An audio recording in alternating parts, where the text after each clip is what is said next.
ദൈവത്തിൻ്റെ അതിപരിശുദ്ധ നാമം വാഴ്ത്തപ്പെടുമാറാകട്ടെ.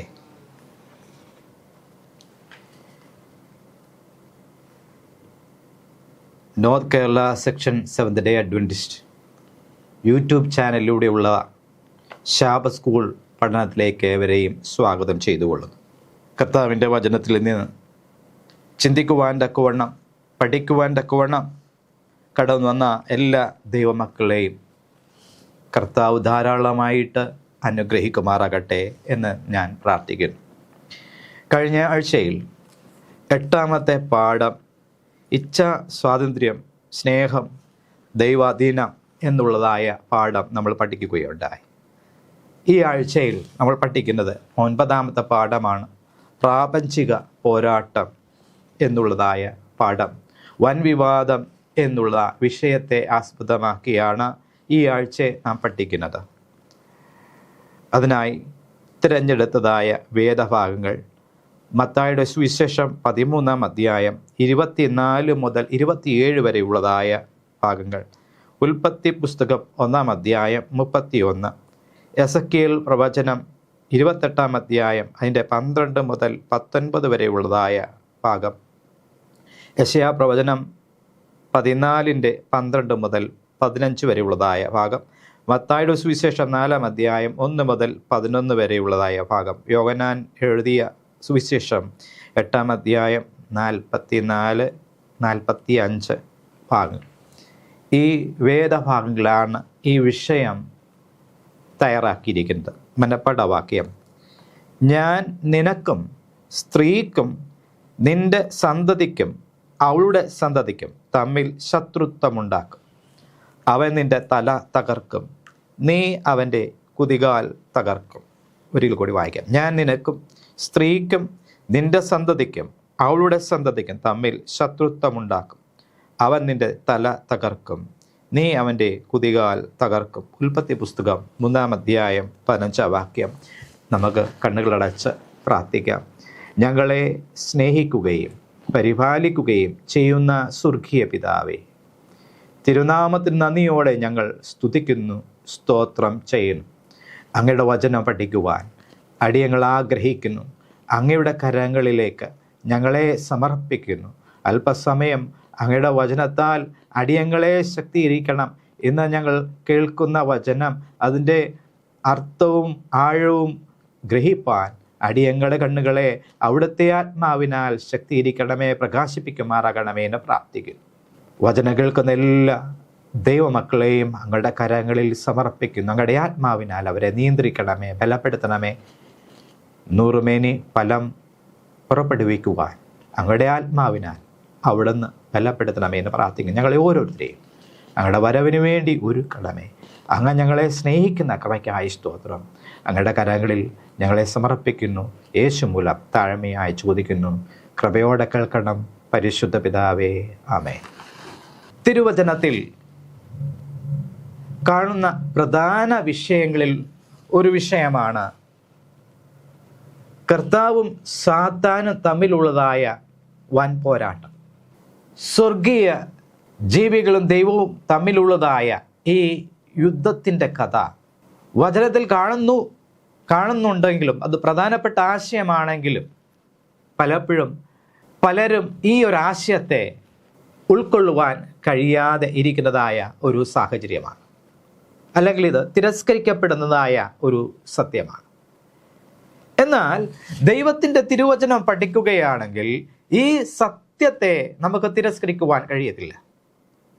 കാരണം ബൈബിളിൽ അനേക സ്ഥലങ്ങളിൽ ഈ ഒരു സംഭവത്തെ ആസ്പദമാക്കിയുള്ളതായ തിരുവചനം രേഖപ്പെടുത്തിയിരിക്കുന്നത് നമുക്ക് കാണുവാൻ സാധിക്കുന്നു. എന്തു തന്നെയായിരുന്നാലും ദൈവത്തിൻ്റെ വചനം പരിശോധിക്കുമ്പോൾ സാത്താൻ്റെ ദൂതന്മാർ ദൈവരാജ്യത്തെ എതിർക്കുന്നതായിട്ട് അനേക സന്ദർഭങ്ങളിൽ നമുക്ക് വായിച്ചറിയുവാൻ സാധിക്കുന്നു. അതുകൊണ്ട് തന്നെ ഈ പാഠം പഠിക്കുന്നതിന് മുമ്പായി ചില ചോദ്യങ്ങൾ നാം കൈകാര്യം ചെയ്യേണ്ടതായിട്ട് വരും. ഒന്നാമത്തെ ചോദ്യം, തിരുവെഴുത്ത് എവിടെയാണ് ദൈവവും സാത്താനും തമ്മിലുള്ളതായ ഈ പ്രപഞ്ചിക പോരാട്ടത്തെ പ്രാപഞ്ചിക പോരാട്ടത്തെക്കുറിച്ച് പറഞ്ഞിരിക്കുന്നത്, വിവരിച്ചിരിക്കുന്നത്. രണ്ടാമത്തെ ചോദ്യം, തിരുവെഴുത്തനുസരിച്ച് പോരാട്ടത്തിൻ്റെ സ്വഭാവം എന്താണ് എന്ന് നാം ഉത്തരം നൽകിയേ പറ്റും. ഈ ഒരു കാര്യങ്ങളാണ് നമ്മൾ ഈ ആഴ്ച നമ്മൾ പഠിക്കുന്നത്. ദൈവവും സാത്താനും തമ്മിലുള്ളതായ ഈ വൻ പോരാട്ടം, അതാണ് നമ്മൾ അതിൻ്റെ മുഖവുരയായിട്ടാണ് നമ്മൾ ശനിയാഴ്ചത്തെ പാഠത്തിൽ നമ്മൾ കാണുന്നത്. ഞായറാഴ്ചത്തെ പാഠത്തിലേക്ക് നമുക്ക് കടന്നു വരാം. അവിടെ ഒരു ശത്രു ഇത് ചെയ്തതാകുന്നു. മത്തായിയുടെ സുവിശേഷം 13-ാം അധ്യായം 24 മുതൽ 27 വരെ നാം വായിക്കുമ്പോൾ അവിടെ നമുക്ക് കാണുവാൻ സാധിക്കുന്നത്, കർത്താവ് ഒരു ഉപമ പറയുന്നത് നമുക്ക് കാണുവാൻ കഴിയും. 13-ാം അധ്യായം അതിൻ്റെ 24 മുതൽ 27 വരെ വായിക്കുമ്പോൾ അവൻ മറ്റൊരു ഉപമ അവർക്ക് പറഞ്ഞു കൊടുത്തു. സ്വർഗരാജ്യം ഒരു മനുഷ്യൻ തൻ്റെ നിലത്ത് നല്ല വിത്ത് വിതച്ചതിനോട് സദൃശ്യമാകുന്നു. മനുഷ്യർ ഉറങ്ങുമ്പോൾ അവൻ്റെ ശത്രു വന്ന് കോതമ്പിൻ്റെ ഇടയിൽ കള വിതച്ചു പോയി കളഞ്ഞു. ഞാറു വളർന്നു കതിരായപ്പോൾ കളയും കാണായി വന്നു.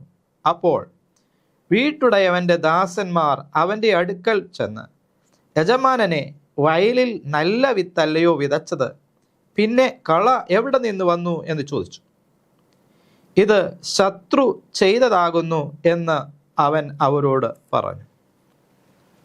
ഇവിടെ നമുക്ക് മനസ്സിലാക്കുവാൻ കഴിയുന്നത്, ദൈവം ലോകത്തെ സൃഷ്ടിച്ചപ്പോൾ ദൈവം സകലതും നല്ലതായിട്ടാണ് സൃഷ്ടിച്ചത് എന്ന് നമുക്ക് ദൈവത്തിൻ്റെ തിരുവചനം വായിക്കുമ്പോൾ മനസ്സിലാക്കും. എന്നാൽ എങ്ങനെയാണ് ദുഷ്ടത ലോകത്തിൽ വന്നത് എന്നതിന് ഉത്തരമായിട്ട് ദൈവത്തിൻ്റെ വചനം പറയുന്നത് ഇത് ശത്രു ചെയ്തതാകുന്നു എന്നാണ്. മത്തായിയുടെ സുവിശേഷം 13-ാം അധ്യായം 37-40 വരെ നാം വായിക്കുമ്പോൾ അവിടെ ആ കർത്താവ് അവിടെ അതിൻ്റെ അർത്ഥം വിശദീകരിക്കുന്നത് നമുക്ക് കാണുവാൻ കഴിയും. 37 മുതൽ 40 വരെയുള്ളതായ വാക്യങ്ങൾ, നല്ല വിത്ത് വിതയ്ക്കുന്നവൻ മനുഷ്യപുത്രൻ, വയൽ ലോകം, നല്ല വിത്ത് രാജ്യത്തിൻ്റെ പുത്രന്മാർ, കള ദുഷ്ടൻ്റെ പുത്രന്മാർ, അത് വിതച്ചത് ശത്രു പിശാച്, കൊയ്ത്ത് ലോകാവസാനം കൊയ്യുന്നവർ ദൂതന്മാർ എന്ന അതിൻ്റെ അർത്ഥം കർത്താവായ യേശു ക്രിസ്തു ഇവിടെ വിവരിക്കുന്നത് നമുക്ക് കാണുവാൻ കഴിയും. ക്രിസ്തുവിൻ്റെ വിശദീകരണത്തിൻ്റെ വെളിച്ചത്തിൽ മത്തായിയുടെ സുവിശേഷം 28-ാം അധ്യായം 30 വരെ നമ്മൾ വായിക്കുമ്പോൾ, ഇവിടെ 28-30 വരെ നാം വായിക്കുമ്പോൾ അവിടെ ഈ ശത്രു ചെയ്തതാകുന്നു എന്ന് അവൻ അവരോട് പറഞ്ഞു. ഞങ്ങൾ പോയി അത് പറിച്ചു കൂട്ടുവാൻ സമ്മതമുണ്ടോ എന്ന് ദാസന്മാർ അവനോട് ചോദിച്ചു. അതിന് അവൻ, ഇല്ല, പക്ഷേ കള പറിക്കുമ്പോൾ ഗോതമ്പ് കൂടെ പിഴുതു പോകും.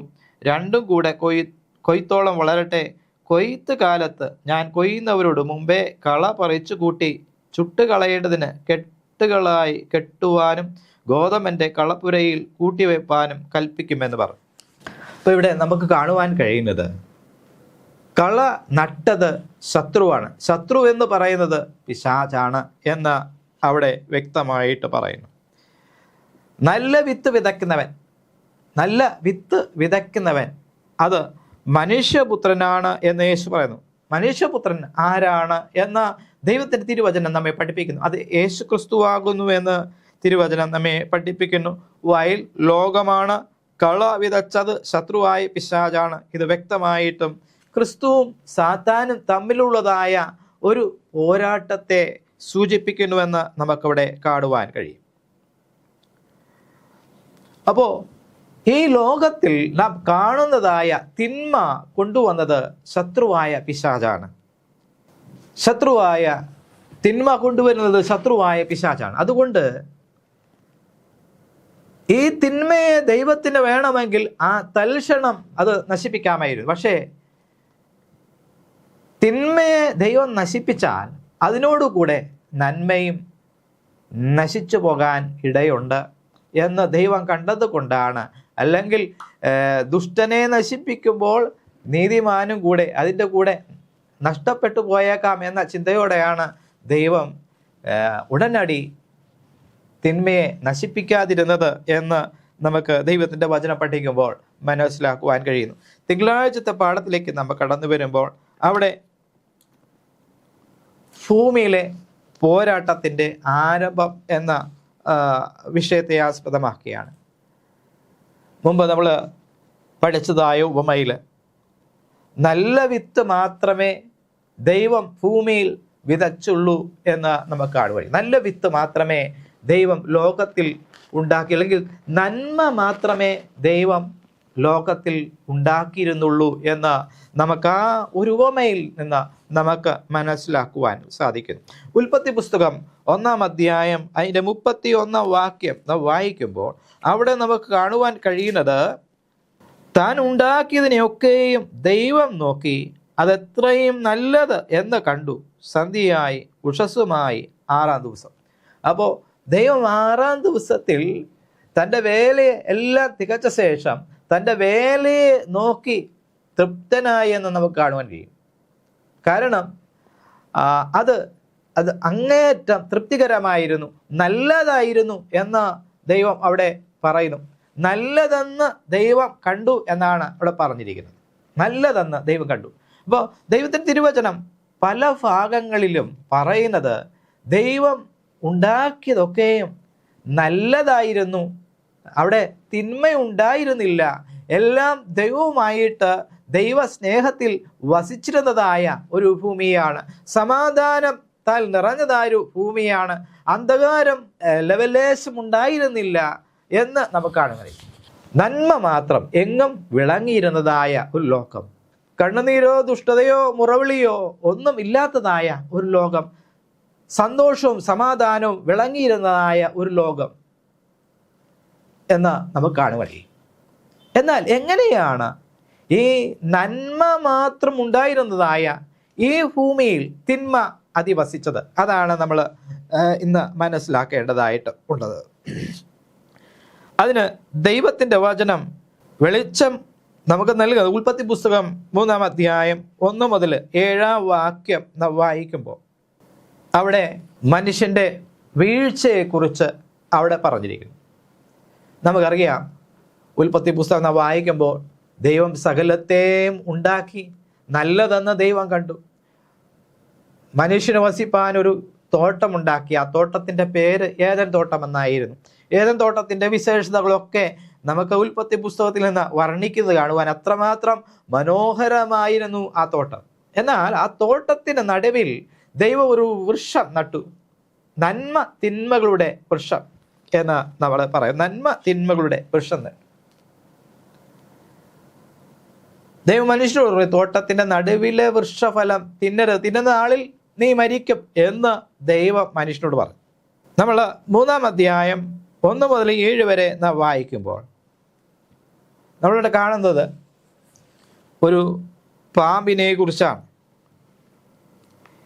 ഈ പാമ്പ് പിശാചാണ് എന്ന് ദൈവത്തിൻ്റെ വചനം പറയുന്നു. അല്ലെങ്കിൽ പിശാച് പാമ്പിൻ്റെ വേഷം ധരിച്ചു. ആ കാലത്ത് ഇവിടെ നമ്മൾ വായിക്കുമ്പോൾ യഹോവയായ ദൈവം ഉണ്ടാക്കിയ എല്ലാ കാട്ടുജന്തുക്കളെക്കാളും പാമ്പ് കൗശലമേറിയതായിരുന്നു. അത് സ്ത്രീയോട് തോട്ടത്തിലെ യാതൊരു വൃക്ഷത്തിൻ്റെ ഫലവും നിങ്ങൾ തിന്നരുതെന്ന് ദൈവം വാസ്തവമായി കൽപ്പിച്ചിട്ടുണ്ടോ എന്ന് ചോദിച്ചു. ഇവിടെ നമുക്ക് കാണുവാൻ കഴിയുന്നത് ഈ പാമ്പ് എന്ന് പറയുന്നത് സാത്താൻ പാമ്പിൻ്റെ വേഷത്തിൽ വന്നു എന്നാണ്, അല്ലെങ്കിൽ പാമ്പിനെ നിയോഗിച്ചു എന്ന ആണ് നമുക്കിവിടെ കാണുവാൻ സാധിക്കുന്നത്. അതുകൊണ്ടാണ് വെളിപ്പാട് പുസ്തകം 12-ാം അധ്യായം 7 മുതൽ 9 വരെ നാം വായിക്കുമ്പോൾ അവിടെ നമുക്ക് ഈ വണ്ണം വായിക്കുവാൻ കഴിയുന്നു. പിന്നെ സ്വർഗത്തിൽ യുദ്ധമുണ്ടായി, മീഖായേലും അവൻ്റെ ദൂതന്മാരും മഹാസർപ്പത്തോട് പടവെട്ടി, തൻ്റെ ദൂതന്മാരുമായി മഹാസർപ്പവും പടവെട്ടി ജയിച്ചില്ലതാനും. സ്വർഗത്തിൽ അവിടെ സ്ഥലം പിന്നെ കണ്ടതുമില്ല. ഭൂതലത്തെ മുഴുവൻ തെറ്റിച്ചു കളയുന്ന പിശാചും സാത്താനും എന്ന മഹാസർപ്പമായ പഴയ പാമ്പിനെ ഭൂമിയിലേക്ക് തള്ളിക്കളഞ്ഞു. അവിടെ നമുക്ക് കാണുവാൻ ഭൂതലത്തെ മുഴുവൻ തെറ്റിച്ചു കളയുന്ന പിശാചും സാത്താനും എന്ന പഴയ പാമ്പ്. പഴയ പാമ്പ് എന്ന് ഇവിടെ വർണ്ണിച്ചിരിക്കുന്നത് കാരണം സാത്താൻ പാമ്പിൻ്റെ വേഷത്തിൽ വന്ന് സ്ത്രീയെ വഞ്ചിച്ചു എന്നാണ് നമുക്കിവിടെ കാണുവാൻ കഴിയുന്നത്. പഴയ പാമ്പ് ഉയർത്തിയ ദൈവത്തിൻ്റെ സ്വഭാവത്തെക്കുറിച്ചുള്ള കള്ളങ്ങൾ നാം കാണും. അവിടെ ദൈവത്തെക്കുറിച്ച് ഒരു ഫോഷ്ക്ക് പറയുന്നതായിട്ട് നമുക്ക് കാണുവാൻ കഴിയും. ദൈവത്തിൻ്റെ കൽപ്പനയിൽ സംശയം ജനിപ്പിക്കുവാൻ സർപ്പം ആദ്യം ഒരു ചോദ്യം ഉപയോഗിക്കുന്നു. അപ്പം എല്ലാ സമയത്തും മനുഷ്യൻ്റെ ഇടയിൽ സംശയം ഉദിപ്പിക്കുന്നതായ ഒരു പ്രതീതിയാണ് സാത്താൻ്റെ പ്രവർത്തന മാർഗം. സ്വർഗത്തിലും അങ്ങനെയുള്ളതായ ചോദ്യം ചോദിച്ച് അനേക ദൂതന്മാരെ സാത്താൻ വഞ്ചിച്ചു എന്ന് പറഞ്ഞതുപോലെ ഈ ലോകത്തിൽ കടന്നു വന്ന് സാത്താൻ അന്നുണ്ടാക്കപ്പെട്ടതായ ആദാമിനെയും ഹവ്വയെയും വഞ്ചിച്ചു. ഹവ്വയെയാണ് ആദ്യം വഞ്ചിച്ചത്. അതെങ്ങനെയാന്ന് പറഞ്ഞാൽ, ആദ്യം ഹവ്വയോട് ചോദിച്ച ചോദ്യം അതാണ്, തോട്ടത്തിലുള്ളതായ യാതൊരു വൃക്ഷത്തിൻ്റെ ഫലവും നിങ്ങൾ തിന്നരുതെന്ന് ദൈവം വാസ്തവമായി കൽപ്പിച്ചിട്ടുണ്ടോ എന്ന് ചോദിച്ചു. സ്ത്രീ പാമ്പിനോട്, തോട്ടത്തിലെ വൃക്ഷങ്ങളുടെ ഫലം ഞങ്ങൾക്ക് തിന്നാം, എന്നാൽ നിങ്ങൾ മരിക്കാതിരിക്കേണ്ടതിന് തോട്ടത്തിൻ്റെ നടുവിലുള്ള വൃക്ഷത്തിൻ്റെ ഫലം തിന്നരുത്, തൊടുകയും അരുത് എന്ന് ദൈവം കൽപ്പിച്ചിട്ടുണ്ടെന്ന് പറഞ്ഞു. അപ്പോൾ ദൈവം തോട്ടത്തിലെ നടുവിലുള്ള വൃക്ഷത്തിൻ്റെ ഫലം തിന്നരുതെന്ന് ദൈവം കൽപ്പിച്ചിട്ടുണ്ട് എന്ന് പറഞ്ഞു. തിരുനാളിൽ നിങ്ങൾ മരിക്കും എന്ന് പറഞ്ഞിട്ടുണ്ട് എന്ന് പറഞ്ഞു. അപ്പോൾ സാത്താൻ പറഞ്ഞു, നിങ്ങൾ മരിക്കയില്ല നിശ്ചയം. പാപസ്ത്രീയോട്, നിങ്ങൾ മരിക്കയില്ല നിശ്ചയം. അത് തിന്നുന്ന നാളിൽ നിങ്ങൾ നന്മ തിന്മകളെ അറിയുന്നവരായി ദൈവത്തെ പോലെയാകുകയും ചെയ്യുമെന്ന് ദൈവം അറിയുന്നു. പ്രത്യേകിച്ച് നമ്മൾ ചിന്തിക്കേണ്ടതായ കാര്യം എന്താന്ന് പറഞ്ഞാൽ, സാത്താൻ ഇവിടെ പറയുകയാണ്, നിങ്ങൾ തിന്നുന്ന നാളിൽ നിങ്ങൾ ദൈവത്തെ പോലെ ആയിത്തീരും എന്ന് പറയുകയാണ്. യഥാർത്ഥത്തിൽ ദൈവം നമ്മെ ആരെ പോലെയാണ് ഉണ്ടാക്കിയതെന്ന് നമ്മൾ ചോദിക്കുമ്പോൾ, ഉൽപ്പത്തി പുസ്തകം 1-ാം അധ്യായം 26-ാം വാക്യം പറയും, അനന്തരം ദൈവം നാം നമ്മുടെ സ്വരൂപത്തിൽ നമ്മുടെ സദൃശ പ്രകാരം മനുഷ്യനെ ഉണ്ടാക്കുക എന്നാണ്. മനുഷ്യരെ ദൈവത്തിൻ്റെ സദൃശ പ്രകാരം, ദൈവത്തിൻ്റെ സ്വരൂപ പ്രകാരം തന്നെയാണ്. ഇങ്ങനെ ദൈവം തൻ്റെ സ്വരൂപത്തിൽ മനുഷ്യനെ സൃഷ്ടിച്ചു, ദൈവത്തിൻ്റെ സ്വരൂപത്തിൽ അവനെ സൃഷ്ടിച്ചു എന്ന് അവിടെ രേഖപ്പെടുത്തിയിരിക്കുന്നു. അപ്പോൾ ദൈവത്തിൻ്റെ സദൃശ പ്രകാരം ദൈവത്തെ പോലെ തന്നെയായിരുന്നു മനുഷ്യനെന്ന് നമുക്ക് കാണുവാൻ കഴിയും. അവന് ചുറ്റും ദൈവ തേജസ് ഉണ്ടായിരുന്നു എന്ന് നമുക്ക് കാണുവാൻ കഴിയും. അപ്പോൾ ദൈവത്തിൻ്റെ തനി സ്വരൂപത്തിൽ തന്നെ ഉണ്ടാക്കി. എന്നാൽ മനുഷ്യനോട് പറയുകയാണ്, നിങ്ങൾ നന്മ തിന്മകളെ അറിയുവാൻ തക്കവണ്ണം ദൈവത്തെ പോലെ ആയിത്തീരും എന്ന് പറയുകയാണ്. അപ്പോൾ അന്നേരം ഒരു ഡൗട്ട് വന്നു, ഞങ്ങൾ ദൈവത്തെ പോലെ അല്ല ഇരിക്കുന്നേ എന്നൊരു ഡൗട്ട്, ഒരു സംശയം ഹവ്വയ്ക്ക് വന്നു കാണും.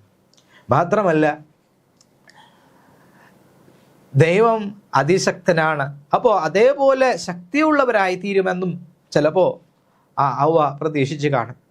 എന്നായാലും ഇവിടെ വേറൊരു കാര്യമാണ്, നിങ്ങൾ മുമ്പ് ദൈവം പറഞ്ഞിട്ടുണ്ട്, 2-ാം അധ്യായം 16-17 വാക്യങ്ങൾ വായിക്കുമ്പോൾ, എന്നാൽ തോട്ടത്തിലെ സകല വൃക്ഷങ്ങളെ ഫലം നിനക്ക് ഇഷ്ടം പോലെ തിന്നാം, എന്നാൽ നന്മ തിന്മകളെ കുറിച്ചുള്ള അറിവിൻ്റെ വൃക്ഷഫലം തിന്നരുത്, തിന്നുന്ന നാളിൽ നീ മരിക്കും.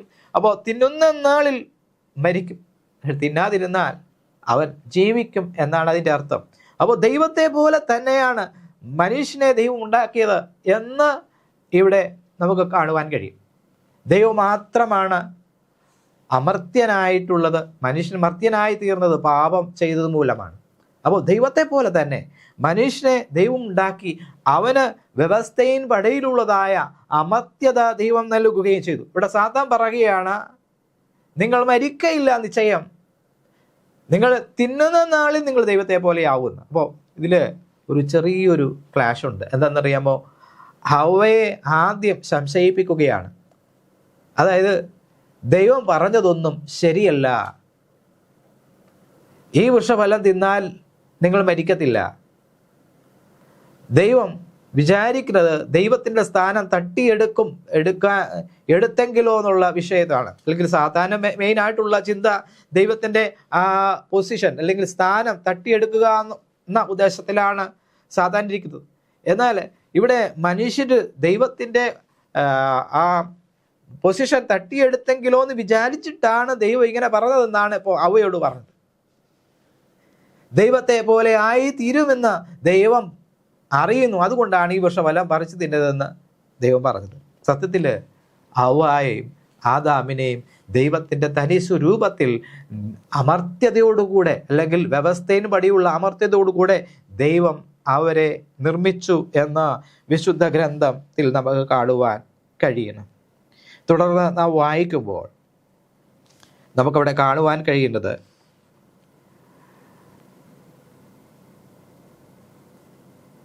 ആ വൃക്ഷഫലം തിന്മാൻ നല്ലതും കാൺമാൻ ഭംഗിയുള്ളതും ജ്ഞാനം പ്രാപിക്കുവാൻ കാമ്യമെന്ന സ്ത്രീ കണ്ടു, ഫലം പറിച്ചു തിന്നു, ഭർത്താവിന് കൊടുത്തു, അവനും തിന്നു. അവിടെ നമുക്ക് കാണുവാൻ കഴിയുന്നത്, അവർ ഉടനെ തന്നെ സാത്താൻ്റെ ആ വാചാലതയിൽ, സാത്താൻ്റെ ആ നല്ല വചനത്തിൽ വിശ്വസിച്ചു പോയെന്നാണ്. അങ്ങനെ അവൻ്റെ വാക്കിൽ ആ സ്ത്രീ ആദ്യം കുടുങ്ങിപ്പോയി. അപ്പോൾ ഇപ്പോഴും ചക്രവാക പറയുമ്പോഴേക്കിനും എല്ലാവരും എന്ത് ചെയ്യും? ഇങ്ങനെയുള്ള വാക്കുകൾ വീണു. പലർക്കും അതാണ് പറ്റുന്നത്. ഇന്ന് പലർക്കും അബദ്ധം പറ്റുന്നത് ഇതുപോലുള്ളതായ വഞ്ചനപരമായുള്ള വാക്കുകൾ, അല്ലെങ്കിൽ നല്ല വാക്കുകൾ പറയുന്നതായ സന്ദർഭങ്ങളിലാണ് നമ്മളെല്ലാവരും വീണു പോകുന്നതായ സാഹചര്യം. അപ്പം ആ വൃക്ഷഫലം തിന്മാൻ കാമ്യം എന്ന തിന്മാൻ നല്ലതും കാണുവാൻ ഭംഗിയുള്ളതും ജ്ഞാനം പ്രാപിപ്പാൻ കാമ്യമെന്ന സ്ത്രീ കണ്ടു. ആ വൃക്ഷഫലം തിന്മാൻ നല്ലതും കാണുവാൻ ഭംഗിയുള്ളതും ജ്ഞാനം പ്രാപിപ്പാൻ കാമ്യമെന്ന സ്ത്രീ കണ്ടു, ഫലം പറിച്ചു തിന്നു, ഭർത്താവിനും കൊടുത്തു, അവനും തിന്നു.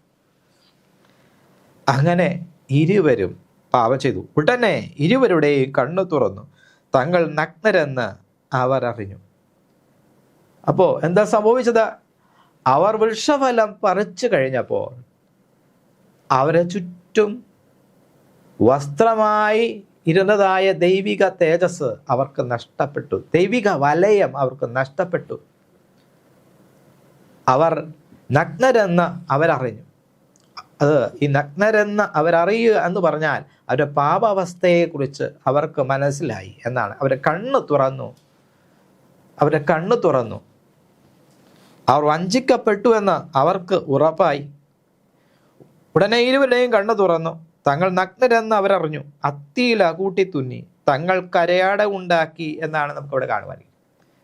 വീണ്ടും നമ്മൾ വായിക്കുമ്പോൾ, വെയിലാറിയപ്പോൾ യഹോവയായ ദൈവം തോട്ടത്തിൽ നടക്കുന്ന ഒച്ചവർ കേട്ടു. മനുഷ്യനും ഭാര്യ യഹോവയായ ദൈവം തങ്ങളെ കാണാതിരിപ്പാൻ തോട്ടത്തിലെ വൃക്ഷങ്ങളുടെ ഇടയിൽ ഒളിച്ചു. അപ്പോൾ പാപം ചെയ്തപ്പോൾ അതിൻ്റെ അനന്തര ഫലമാണ് നമുക്ക് കാണുവാൻ കഴിയുന്നത്. ദൈവത്തിൻ്റെ ഒച്ച അവർ കേട്ടു. അവർ ഉടനെ തന്നെ ദൈവത്തിൽ നിന്ന് ഓടി അകലുകയാണ്.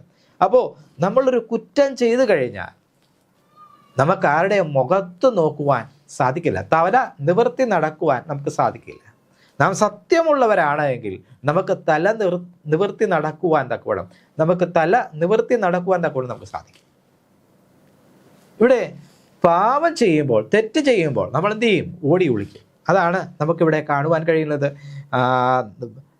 ഇതേ പാരമ്പര്യമാണ് ഇന്ന് നമുക്ക് ഓരോരുത്തർക്കും ലഭിച്ചത്. തെറ്റ് ചെയ്തിട്ട് തല കുരിച്ച് നടക്കുന്ന പരിപാടി. ഇത് പാരമ്പര്യമായിട്ട് നമുക്ക് കിട്ടിയതാണ്. അപ്പോൾ ഇവിടെ കാണുവാൻ കഴിയുന്നത്, അവർ പാപം ചെയ്തപ്പോൾ ദൈവത്തിൽ നിന്ന് അകലുന്നതായ ഒരു ചിത്രമാണ് നമുക്ക് കാണാൻ കഴിയും. അപ്പോൾ നമ്മൾ ദൈവികമായ ചട്ടങ്ങളും കൽപ്പനകളും അനുസരിച്ച് ജീവിച്ചില്ല എങ്കിൽ നമുക്ക് ദൈവികമായ ചിന്ത ലവലേശം പോലും നമുക്ക് കാണുകയില്ല. കൂടുതലായി നാം ദൈവത്തോട് അടുക്കുമ്പോൾ ആത്മീയ ചിന്ത നമ്മെ എന്ത് ചെയ്യും? കൂടുതൽ ആത്മീയതയിലേക്ക് നമ്മെ നയിക്കും. ദൈവത്തിൻ്റെ ആത്മാവ് നമ്മിൽ വരുമ്പോൾ നാം മനസ്സാക്ഷിയുള്ളവരായി ജീവിക്കുവാൻ നമുക്ക് കഴിയും. ദൈവത്തിൻ്റെ ആത്മാവ് എല്ലാ സമയവും നമ്മോട് വാദിച്ചു കൊണ്ടിരിക്കും എന്നുള്ളതാണ് അതിൻ്റെ പ്രത്യേകത. ദൈവിക ചിന്തയോടുകൂടെ ജീവിക്കുന്ന ഒരു മനുഷ്യൻ്റെ ഹൃദയത്തിൽ ദൈവത്തിൻ്റെ ആത്മാവ് എല്ലായ്പ്പോഴും അവനോട് വാദിച്ചു കൊണ്ടിരിക്കുന്നത് കൊണ്ട് അവന് തെറ്റ് ചെയ്യാൻ കഴിയുകയില്ല. അതുകൊണ്ടാണ് ദാവീദ് രാജാവ് ഈ വണ്ണം പ്രാർത്ഥിച്ചത്, ദൈവമേ, നിർമ്മലമായൊരു ഹൃദയം എന്നിൽ സൃഷ്ടിച്ച് സ്ഥിരമായൊരാത്മാവിനെ എന്നിൽ പുതുക്കണമേ എന്ന് പ്രാർത്ഥിക്കുവാൻ കാരണം ദൈവത്തിൻ്റെ ആത്മാവ് നമ്മുടെ മേൽ സ്ഥിരമായി നമ്മോട് കൂടെ ഉണ്ടെങ്കിൽ പാപം ചെയ്യുവാൻ കഴിയത്തില്ല. പാപം ചെയ്യുവാനുള്ളതായ പ്രേരണ നമ്മിൽ ഉണ്ടാകുമ്പോഴാണ് നാം പാപം ചെയ്യുന്നത്. ആ പ്രേരണ കൊണ്ടുവരുന്നത് പൈശാചികനാണ്. ദൈവത്തിൻ്റെ ആത്മാവ് നമ്മളിരിക്കുമ്പോൾ പൈശാചികന് അടുക്കുവാൻ സാധിക്കത്തില്ല. അതുകൊണ്ടാണ് ബൈബിൾ പറഞ്ഞത്, നിങ്ങൾ പിശാചിന് ഇടം കൊടുക്കരുത്, സാത്താന് ഇടം കൊടുക്കരുത് എന്ന് പറയുന്നത്. ദൈവത്തിൻ്റെ വചനം പറയുന്നത്, സാത്താനോട് എതിർത്ത് നിൽപ്പീൻ, എന്നാൽ അവൻ നിങ്ങളെ വിട്ട് ഓടിപ്പോകും. അപ്പോൾ സാത്താനോട് എതിർക്കുവാൻ തക്കോണം നമുക്ക് ശക്തി ഉണ്ടാകണമെങ്കിൽ നാം പ്രാർത്ഥനയുള്ളവരായി ദൈവത്തിൻ്റെ വചനം വായിച്ച് പ്രാർത്ഥനയുള്ളവരായി ജീവിച്ചുവെങ്കിൽ മാത്രമേ അതിന് കഴിയുള്ളൂ. അതുകൊണ്ടാണ് കർത്താവായ യേശു ക്രിസ്തു 40 രാവും 40 പകലും ഉപവസിച്ചത്. നമ്മൾ പ്രാർത്ഥനയുള്ളവരായിരിക്കണം. പരീക്ഷയിൽ വീണു പോകാതിരിപ്പാൻ പ്രാർത്ഥനയുള്ളവരായിരിക്കണം. എല്ലായ്പ്പോഴും പ്രാർത്ഥിപ്പീൻ എന്ന് ദൈവം പറഞ്ഞു. ഇടവിടാതെ പ്രാർത്ഥിപ്പീൻ എന്ന് ദൈവം പറഞ്ഞു. അപ്പോൾ ഇവിടെ സംഭവിച്ചത്, മനുഷ്യനിലൂടെ സാത്താൻ ദൈവത്തെ വെല്ലുവിളിച്ചു. അപ്പൊ അതാണ് നമുക്കിവിടെ കാണുന്നത്. എന്നാൽ മനുഷ്യൻ എന്ത് ചെയ്തു? ദൈവത്തിൻ്റെ വാക്ക് കേൾക്കാതെ സാത്താൻ്റെ വാക്ക് വിശ്വസിച്ചു എന്ന് നമുക്കിവിടെ കാണുവാൻ കഴിയും. ഇവിടെ സാത്താൻ്റെ ചോദ്യം കൊണ്ട് വന്നു ഭവിച്ചത് ആരെ വിശ്വസിക്കണം എന്ന ചിന്തയാണ്. എല്ലാ പരീക്ഷകളും ഇതുപോലെയാണ് നമ്മളെ നേരിടുന്നത്. നമ്മുടെ ജീവിതത്തെ അവൻ തകർത്ത് കളയുന്നത് ഓരോ നമ്മുടെ ദൈവത്തിലുള്ള വിശ്വാസത്തിന് കോട്ടം വരുത്തിക്കൊണ്ടാണ്. അല്ലെങ്കിൽ ദൈവത്തെ സംശയിപ്പിക്കത്തക്ക രീതിയിലുള്ളതായ ചോദ്യം ചോദിച്ചുകൊണ്ടാണ്. അത് നമ്മുടെ ഹൃദയത്തിൽ അത് ഉയർന്നു വരും. അത് നേരിടണമെങ്കിൽ ദൈവവചനം വായിച്ച് പ്രാർത്ഥിച്ചാൽ മാത്രമേ നമുക്ക് സാധിക്കുകയുള്ളൂ. മനുഷ്യൻ അങ്ങനെ പാപത്തിൽ വീണുപോയി, സാത്താൻ്റെ വഞ്ചനയിൽ കുടുങ്ങിപ്പോയി. അവൻ പാപിയായി തീർന്നു. ദൈവം കടന്നു വന്നപ്പോൾ അവൻ ദൈവത്തെ കാണാതെ ഒളിച്ചു. ദൈവം ആദാമിനെ വിളിച്ചു, ആദാമേ നീ എവിടെയാണ്? അപ്പോൾ ആദാം പറഞ്ഞു, തോട്ടത്തിൽ നിന്റെ ഒച്ച കേട്ട് ഞാൻ ഭയന്ന് ഒളിച്ചു എന്ന് പറഞ്ഞു. അപ്പോഴാണ് ഞാൻ നഗ്നനാകൊണ്ട് ഒളിച്ചു എന്ന് പറഞ്ഞു. അപ്പോൾ ദൈവം ചോദിച്ചു, നീ നഗ്നനെന്ന് നിന്നോട് ആർ പറഞ്ഞു എന്ന് കർത്താവ് ചോദിക്കുകയാണ്. എന്നിട്ട് ചോദിക്കുകയാണ്, ഞാൻ നിന്നോട് തിന്നരുതെന്ന് ഞാൻ നിന്നോട് കൽപ്പിച്ച വൃക്ഷഫലം നീ തിന്നുവോ എന്ന് ചോദിച്ചു. തിന്നരുതെന്ന് നിന്നോട് കൽപ്പിച്ച വൃക്ഷഫലം നീ തിന്നുവോ എന്ന് ചോദിച്ചു. മനുഷ്യനോടനെ പറഞ്ഞു, നീ എന്നോടുകൂടെ ഇരിപ്പാൻ തന്നിട്ടുള്ള സ്ത്രീ പഴം പറിച്ചു തന്നു, ഞാൻ തിന്നു എന്ന് പറഞ്ഞു. സ്ത്രീയോട് ചോദിച്ച പറഞ്ഞു, പാമ്പ് എന്നെ വഞ്ചിച്ചു, ഞാൻ തിന്നുപോയി എന്ന് പറഞ്ഞു. സത്യത്തിൽ ഇവർ രണ്ടുപേരും ദൈവത്തെ പഴിചാരുകയാണ്. സാത്താൻ്റെ കുറ്റങ്ങളെല്ലാം ദൈവത്തിൽ പഴിചാരി. അതുപോലെ മനുഷ്യനും സാത്താൻ്റെ വചനത്തിൽ കുടുങ്ങി ദൈവത്തിൽ പഴിചാരി, അവയും ദൈവത്തിൽ പഴിചാരി. പക്ഷേ ദൈവം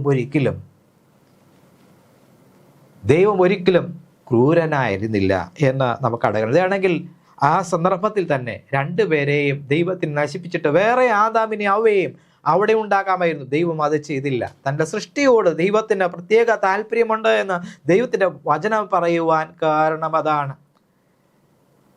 ദൈവം സ്നേഹമാകുന്നു എന്ന് നമുക്കവിടെ കാണുവാൻ കഴിയും.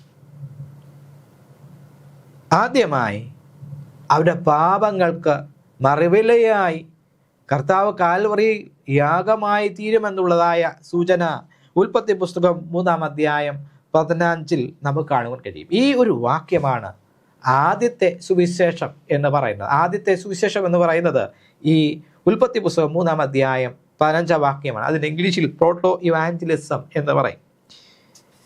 ദൈവം ആദ്യമായി പാപത്തിൻ്റെ പരിഹാരത്തിനുള്ളതായ വാഗ്ദത്തം ആദാമിനും ഹവ്വയ്ക്കും കൊടുത്തുവെന്ന് നമുക്ക് കാണാം. എത്ര സ്നേഹനിധിയായ ഒരു ദൈവത്തെയാണ് നമുക്കിവിടെ കാണുവാൻ കഴിയുന്നത് എന്ന് നമുക്ക് കാണാൻ കഴിയും. എങ്ങനെയാണ് ഈ തിന്മ ലോകത്തിൽ വന്നത്? തിന്മ ലോകത്തിൽ വന്നതിന് മുമ്പ് സ്വർഗത്തിലാണ് പാപമാദ്യമായി ഉത്ഭവിച്ചതെന്ന് നമുക്ക് കാണുവാൻ കഴിയും. സ്വർഗത്തിലാണ് ആദ്യമായി പാപം ഉത്ഭവിച്ചത് എന്ന്, അല്ലെങ്കിൽ പാപത്തിൻ്റെ ആരംഭം സ്വർഗത്തിലാണ് എന്ന് നമുക്ക് കാണുവാൻ കഴിയും. ആദാമിനെയും ഹവ്വയെയും ഏദൻ തോട്ടത്തിലാക്കുന്നതിന് മുമ്പ് പാപമുണ്ടായിരുന്നുവെന്ന് നമുക്ക് കാണാൻ കഴിയും. അതുകൊണ്ടാണ് തോട്ടത്തിൻ്റെ നടുവിൽ തിന്മയുടെയും നന്മയുടെയും ഒരു വൃക്ഷം പ്രത്യക്ഷപ്പെട്ടതെന്ന് നമുക്ക് കാണുവാൻ കഴിയുന്നത്. അല്ലെങ്കിൽ നന്മ തിന്മകളെ കുറിച്ചുള്ള അറിവിൻ്റെ വൃക്ഷഫലത്തെ അവിടെ കാണുവാൻ സാധിച്ചു. കാരണം നന്മ മാത്രമായിട്ട് ദൈവം നന്മ മാത്രം വസിക്കുന്ന ഒരു ഭൂമി അവർക്കുണ്ടാക്കി കൊടുത്തിരുന്നുവെങ്കിൽ അവർ തിന്മയെ അറിയത്തില്ല. മറിച്ച് സാത്താൻ അവിടെ വന്ന് അവരെ വഞ്ചിച്ചു കഴിയുമ്പോൾ അവർക്ക് അതൊന്നും അറിയത്തില്ല. അവർ പെട്ടെന്ന് വഞ്ചനയിൽ വീഴും എന്ന് ദൈവത്തിന് അറിയാമായിരുന്നു. പക്ഷേ ഇത് രണ്ടും വ്യക്തമായിട്ട് അതിൻ്റെതായ പരിണതഫലം എന്താണെന്ന് വ്യക്തമായ ആദാമിനെ ഹവ്വയെയും ദൈവം മുൻകൂട്ടി അറിയിച്ചിരുന്നു. ദൈവത്തിന് വേണമെങ്കിൽ അവരെ ദൈവത്തെ അനുസരിക്കത്തക്ക രീതിയിൽ അവരെ ചൊൽപ്പടിക്ക് നിർത്തുവാൻ തക്കവണ്ണം ദൈവ ഇഷ്ടപ്രകാരം നിർത്തുവാൻ തക്കവണ്ണം ദൈവത്തിന് കഴിയും. പക്ഷെ ദൈവം അതല്ല ചെയ്തത്. അവർ സ്വന്തം ഇഷ്ടപ്രകാരം ദൈവത്തെ അനുസരിക്കുവാൻ തിരഞ്ഞെടുക്കണം. ദൈവം അത് മാത്രമാണ് ദൈവം ആഗ്രഹിച്ചത്. അതുകൊണ്ടാണ് ദൈവം ഈ നന്മയുടെയും തിന്മയുടെയും വൃക്ഷഫലം നട്ടത്. നിങ്ങൾ തിന്നുന്ന നാളിൽ മരിക്കും, എന്നാൽ തിന്നാതിരുന്നാൽ നിത്യമായി ജീവിക്കുകയും ദൈവത്തെ പോലെ ആയിത്തീരുകയും ചെയ്യും. അതാണ് ദൈവത്തിൻ്റെ വചനം നമ്മെ പഠിപ്പിക്കുക. കാരണം ദൈവ സ്വരൂപത്തിലാണ് അവരെ ദൈവം ഉണ്ടാക്കിയതെന്ന് നമുക്ക് കാണുവാൻ കഴിയും. എന്നാൽ സാത്താൻ എന്ത് ചെയ്തു? ആദ്യത്തെ കള്ളം അവിടെ ആവിഷ്കരിക്കും. ലോകത്തിൽ ആദ്യത്തെ കള്ളം ആവിഷ്കരിച്ച സാത്താനാണ്. അതുകൊണ്ടാണ് സ്വർഗത്തിൽ ആദ്യമായി സാത്താനോട് പറഞ്ഞു. അത് നമുക്ക് കാണുവാൻ കഴിയും. ബൈബിളിൽ വായിക്കുമ്പോൾ സാത്താനെ കുറിച്ച് പറയുന്നത് ഇവിടെ വെളിപ്പാട് പുസ്തകം 12-ാം അധ്യായം അതിൻ്റെ 3-ാം വാക്യം പറയും. 7 തലയും 10 കൊമ്പും തലയും 7 രാജമുടിയും തീ നിറമുള്ള ഒരു മഹാസർപ്പം, അതിൻ്റെ വാൽ ആകാശത്തിലെ നക്ഷത്രങ്ങളിൽ 3-1 വലിച്ചു കൂട്ടി എന്ന് പറയുന്നു. അപ്പം ഈ വാല് എന്താണ് എന്ന് പറഞ്ഞാൽ യെശയ്യാപ്രവചനം 9-ാം അധ്യായം അതിൻ്റെ 16-ാം വാക്യം 15-ഉം 16-ഉം വാക്യം വായിക്കുമ്പോൾ അസത്യം ഉപദേശിക്കുന്ന പ്രവാചകൻ തന്നെ വാൽ എന്ന് ഇവിടെ കാണും. അസത്യം ഉപദേശിക്കുന്ന പ്രവചനം. അപ്പോൾ ഇവിടെ നമുക്ക് കാണുവാൻ കഴിയുന്നത് സാത്താൻ തൻ്റെ ഫോഷ്ക് ഉപയോഗിച്ചു, അല്ലെങ്കിൽ കള്ളം പറഞ്ഞ സ്വർഗത്തിലെ 3-1 ദൂതന്മാരെ തെറ്റിച്ചു കളഞ്ഞുവെന്ന് നമുക്കിവിടെ കാണുവാൻ കഴിയും.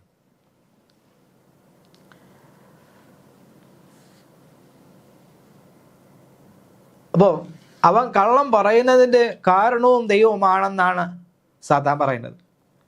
അപ്പം ഇവിടെ അവൻ ഫോഷ്ക് പറയുന്നു. ഫോഷ്ക് പറയാനുള്ളതായ കാരണം ദൈവമാണ് എന്ന് ദൈവത്തെ തന്നെ അവൻ പഴിചാരുന്നത് നമുക്ക് ഇവിടെ കാണുവാൻ കഴിയും.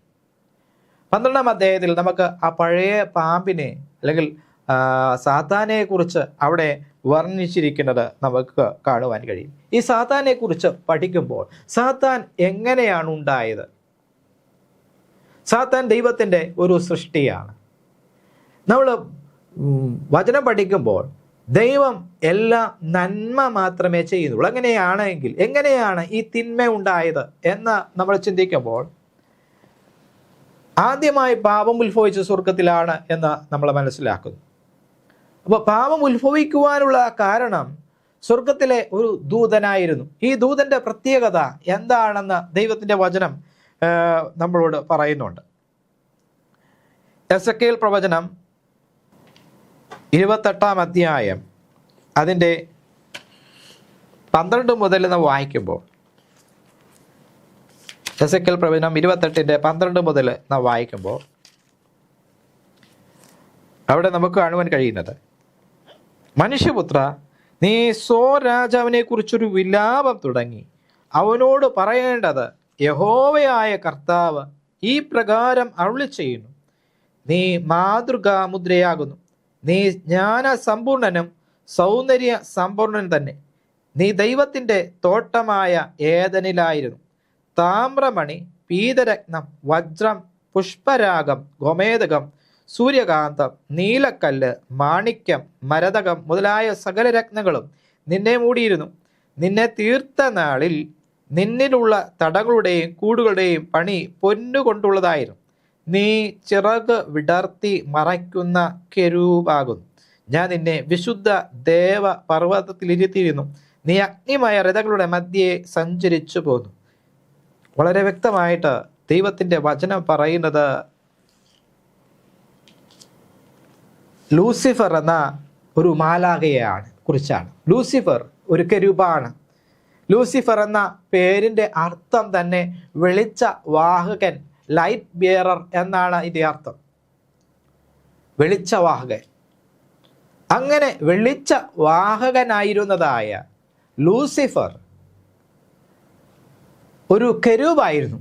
ആരെ ഈ കെരൂബ്? കെരൂബ് എന്ന് പറഞ്ഞാൽ എങ്ങനെയുള്ള ദൂതന്മാരാണ് എന്ന് വ്യക്തമായിട്ട് ദൈവത്തിന്റെ വചനം നമ്മെ പഠിപ്പിക്കുന്നു. നമുക്ക് പുറപ്പാട് പുസ്തകം 25-ാം അധ്യായം അതിൻ്റെ 9 മുതൽ വായിക്കുമ്പോൾ, പുറപ്പാട് പുസ്തകം 25-ന്റെ 9 മുതൽ നാം വായിക്കുമ്പോൾ അവിടെ നമുക്ക് കാണുവാൻ കഴിയും, ഒരു വിശുദ്ധ മന്ദിരം ഉണ്ടാക്കണം, തിരുനിവാസവും അതിൻ്റെ ഉപകരണങ്ങളും ഞാൻ കാണിക്കുന്ന മാതൃക പ്രകാരം തന്നെ ഉണ്ടാക്കണം. നമുക്ക് അങ്ങനെ മോശ ദൈവത്തിൻ്റെ തിരുനിവാസം ഉണ്ടാക്കിയ ശേഷം 19-ാമത്തെ വാക്യം നാം വായിക്കുമ്പോൾ, ഒരു കെരൂബിനെ ഒരറ്റത്തും മറ്റേ കെരൂബിനെ മറ്റേ അറ്റത്തും ഉണ്ടാക്കണം. കെരൂബുകളെ കൃപാസനത്തിൽ നിന്നുള്ളവയായി അതിൻ്റെ 2 അറ്റത്തും ഉണ്ടാക്കണം. കെരൂബുകൾ മേലോട്ട് ചിറക് വിടർത്തി ചിറകുകൊണ്ട് കൃപാസനത്തെ മൂടുകയും തമ്മിൽ അഭിമുഖമായിരിക്കുകയും വേണം. കെരൂബുകളുടെ മുഖം കൃപാസനത്തിന് നേരെ ഇരിക്കണം. കൃപാസനത്തെ പെട്ടകത്തിന്മീതെ വെക്കണം. ഞാൻ തരുവാനിരിക്കുന്ന സാക്ഷ്യ പെട്ടകത്തിനകത്ത് വെക്കണം. ഇവിടെ നമുക്ക് കാണുവാൻ കഴിയുന്നത് കൃപാസനത്തിന് മീതെയാണ് ദൈവം വസിക്കുന്നത്, ദൈവത്തിൻ്റെ ഇരിപ്പിടമാണ്. അപ്പോൾ ദൈവത്തെ മറയ്ക്കുന്നതായ കെരൂബുകളായിരുന്നു കെരൂബിംസ് എന്ന് പറയുന്നത്, കെരൂബ് എന്ന് പറയുന്ന ദൂതന്മാർ, അല്ലെങ്കിൽ ദൈവത്തെ മറയ്ക്കുന്ന ദൂതന്മാരായിരുന്നു കെരൂബിംസ്. അപ്പോൾ ഇവരുടെ പ്രത്യേകത എന്ന് പറഞ്ഞാൽ 2 ചിറക് കൊണ്ട് മുഖം മൂടി, 2 ചിറക് കൊണ്ട് കാൽപാദം മൂടി, 2 ചിറക് കൊണ്ട് പറന്ന ദൈവത്തെ സ്തുതിക്കുന്നതായ ദൂതന്മാരെ കുറിച്ചാണ് കെരൂബിം എന്ന് പറയുന്നത്. അപ്പോൾ ലൂസിഫർ എന്ന് പറയുന്നത് ദൈവത്തെ മറയ്ക്കുന്ന കെരൂബായിരുന്നു, ദൈവത്തോട് ചേർന്നിരുന്നതായ കെരൂബായിരുന്നു, ദൈവത്തിൻ്റെ സകല ആലോചനകളിലും പങ്കുള്ളവനായിരുന്നു ഈ കെരൂബിംസ് എന്ന് പറയുന്നത്.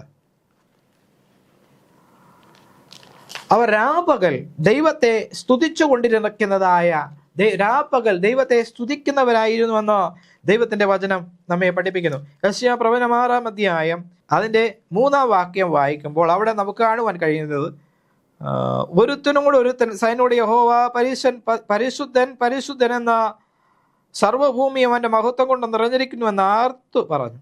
ഇവിടെ ഈ കെരൂബുകളെ കുറിച്ചാണ് ഇവിടെ പറഞ്ഞിരിക്കുന്നത്. 1 മുതൽ വായിക്കാം. ഉസിയ രാജാവ് മരിച്ച ആണ്ടിൽ, യെശയ്യാ പ്രവചനം 6-ാം അധ്യായം അതിൻ്റെ 1 മുതൽ 3 വരെ നാം വായിക്കുമ്പോൾ കെരൂബുകളുടെ പ്രത്യേകതയെക്കുറിച്ച് നമുക്കവിടെ കാണുവാൻ കഴിയും. ഉസിയ രാജാവ് മരിച്ച ആണ്ടിൽ കർത്താവ് ഉയർന്നും പൊങ്ങിയുമുള്ള സിംഹാസനം ഇരിക്കുന്നത് ഞാൻ കണ്ടു. അവൻ്റെ വസ്ത്രത്തിൻ്റെ വിളമ്പുകൾ മന്ദിരത്തെ നിറച്ചിരുന്നു. സാറാഫുകൾ അവന് ചുറ്റും നിന്നു. ഓരോരുത്തരും 6 ചിറകുണ്ടായിരുന്നു. 2 കൊണ്ട് അവർ മുഖം മൂടി, 2 കൊണ്ട് കാൽ മൂടി, 2 കൊണ്ട് പറന്നു. ഒരുത്തനോട് ഒരുത്തൻ സൈന്യങ്ങളെ ഹോ പരിശുദ്ധൻ പരിശുദ്ധൻ എന്ന് അവർ ആർക്കുക. ഇവിടെ കാണുവാൻ കഴിയുന്നത് കെരൂബിംസിന്റെ പ്രത്യേകതയെക്കുറിച്ചാണ്. ദൈവത്തെ രാപകൽ പാടി സ്തുതിക്കുന്നവരാണ് ഈ കെരൂബിംസ് എന്ന് പറയുന്നത് എന്ന് നമുക്ക് കാണുവാൻ കഴിയും.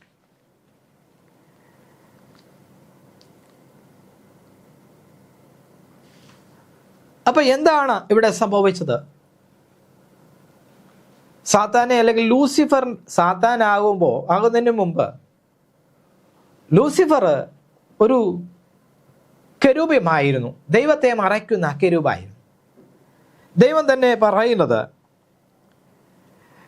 എസെക്കിയേൽ പ്രവചനം 28-ാം അധ്യായം അവിടെ നമ്മൾ വായിക്കുന്നത്, നീ ചിറക് വിടർത്തി മറയ്ക്കുന്ന കെരൂബാകുന്നു. ഞാൻ നിന്നെ വിശുദ്ധ ദേവപർവ്വതത്തിൽ ഇരുത്തിയിരുന്നു. നീ അഗ്നിമായ രഥങ്ങളുടെ മധ്യേ സഞ്ചരിച്ചു പോന്നു. നിന്നെ സൃഷ്ടിച്ച നാൾ മുതൽ നിങ്ങൾ നീതികേട് കണ്ടതുവരെ നീ നടപ്പിൽ നിഷ്കളങ്കനായിരുന്നു. ഇവിടെ നമ്മൾ തുടർന്ന് വായിക്കുമ്പോൾ, നിന്റെ വ്യാപാരത്തിന്റെ പെരുപ്പം നിമിത്തം നിന്റെ അന്തർഭാഗം സാഹസം കൊണ്ട് നിറഞ്ഞു. നീ പാപം ചെയ്തു. അതുകൊണ്ട് ഞാൻ നിന്നെ അശുദ്ധനെന്നെണ്ണി ദേവപർവ്വത്തിൽ നിന്ന് തള്ളിക്കളഞ്ഞു. മറയ്ക്കുന്ന കെരൂബേ, ഞാൻ നിന്നെ അഗ്നിമായ രഥങ്ങളുടെ മധ്യേ നിന്ന് മുട്ടിച്ചു കളഞ്ഞു. നിന്റെ സൗന്ദര്യം നിമിത്തം നിന്റെ ഹൃദയം ഗർവിച്ചു എന്നാണ് ഇവിടെ കാണുന്നത്. അവന് കിട്ടിയതായ ആ പൊസിഷൻ, അവന് കിട്ടിയതായ ആ സ്ഥാനം, അതുകൊണ്ട് അവൻ എന്ത് ചെയ്തു? അഹങ്കാരിയായിട്ട് മാറി എന്ന് നമുക്ക് കാണാൻ കഴിയും. അപ്പൊ ഒന്നാമത്തെ പാപത്തിന് കാരണം അഹംഭാവമാണ്. അല്ലെങ്കിൽ അഹങ്കാരമാണ് എന്ന് നമുക്ക് കാണുവാൻ കഴിയും. പ്രൈഡ് കംസ് ബിഫോർ ഫോൾ എന്ന് നമ്മൾ പറയും. അപ്പോൾ അഹങ്കാരം അവൻ്റെ വീഴ്ചയ്ക്ക് കാരണമായി തീർന്നു എന്ന് നമുക്ക് ഇവിടെ കാണുവാൻ കഴിയും. അവൻ ദൈവത്തിൻ്റെ സൃഷ്ടിയിൽ അവന് നിഷ്കളങ്കനായിരുന്നു. പാപം അവനിൽ കാണുന്നതുവരെ അവൻ നിഷ്കളങ്കനായിരുന്നു എന്ന് ദൈവം പറയുകയാണ്. അപ്പോൾ ദൈവം നല്ലവനായിട്ടാണ് ലൂസിഫറിനെ ഉണ്ടാക്കിയത്. പക്ഷേ അവൻ പാപം അവനിലാണ് ഉണ്ടായത് എന്ന് നമുക്ക് കാണുവാൻ കഴിയും.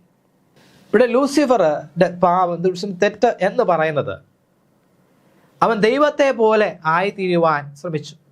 ദൈവത്തിൻ്റെ പദവി തട്ടിയെടുക്കുവാൻ അവൻ ശ്രമിച്ചു. അതാണ് ഏറ്റവും നമുക്ക് വായിക്കുവാൻ കഴിയുന്നത്. യെശയ്യാ പ്രവചനം 14 അധ്യായം നാം വായിക്കുമ്പോൾ, യെശയ്യാ പ്രവചനം 14 അധ്യായം 12 മുതൽ നാം വായിക്കുമ്പോൾ, അരുണോദയപുത്രനായ ശുക്ര, നീ എങ്ങനെ ആകാശത്ത് നിന്ന് വീണു?